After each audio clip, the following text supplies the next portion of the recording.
Now, Jedwabne may not be the best-known town in Poland, but a horrific incident there back in 1941 has caused a row involving David Cameron and the European Parliament.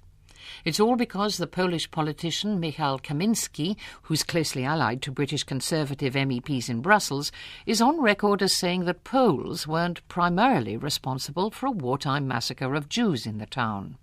His comments have led to accusations of anti-Semitism and questions about Mr Cameron's choice of European colleagues.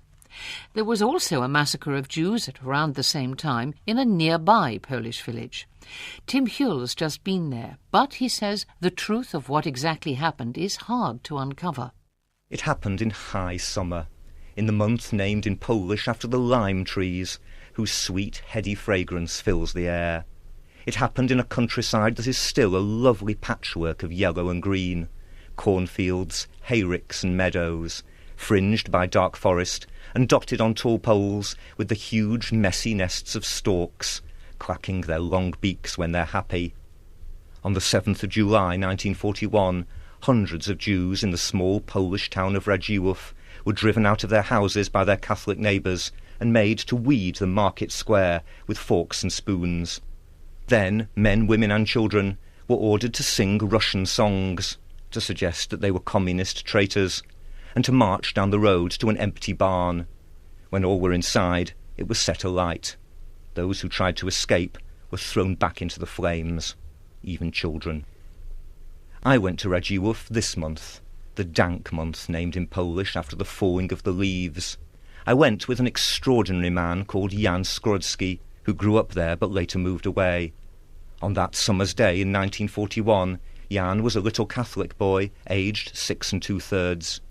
He looked out of his bedroom window on Ulica Piękna, beautiful street, and watched the Jews being herded to their deaths.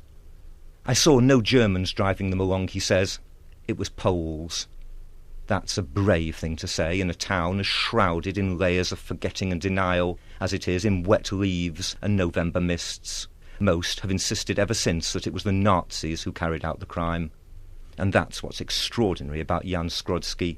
He's not an investigator, a historian or a journalist. He's a retired engineer who spent most of his career in the Gdańsk shipyard, made famous by his ex-workmate Lech Wałęsa. But he spent the last few years seeking patiently and forensically to discover the truth about what happened in Radziłów, his hometown, during the Second World War, however painful and shameful that truth might be. It wasn't done in secret, he says, as we stand on the site of the barn, looking out over the damp black furrows that stretched to the woods beyond. There was a crowd all around, and the stench, the smell of burning bodies, lasted for days afterwards. Before that collective Holocaust, there were individual rapes and murders of Jews, almost, if that were possible, more gruesome. One group of tough young Catholic men caught an 18-year-old girl called Shima, daughter of the tailor Moshka Dorogoy, and killed her by sawing her head off. That was Shima's punishment, it was said, for having been an ardent young communist during the Soviet occupation before the Germans invaded eastern Poland in 1941. She went around, Jan explains, taking down crosses in public places.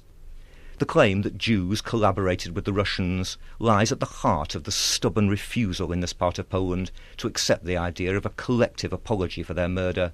Such an apology was made in 2001 by the then President of Poland, Aleksander Kwaśniewski, in Jedwabne, another small town whose Jews were burned alive. But hardly any locals attended the ceremony, and they were stiffened in their resistance by their young MP, Michał Kamiński, now head of the group the British Conservatives belong to in the European Parliament. Standing on the site of the barn in Radziłów, Jan Skrodzki, the witness to mass murder, tells me he can't understand that attitude. Of course there were some Jewish collaborators, but there were Polish collaborators too, and in any case, that doesn't explain why neighbour killed neighbour. There was something to apologise for, he says simply. The Poles did more harm to the Jews than the Jews did to the Poles. Jan's been called a traitor by some old friends and relatives, but there's one thing even he can't quite say.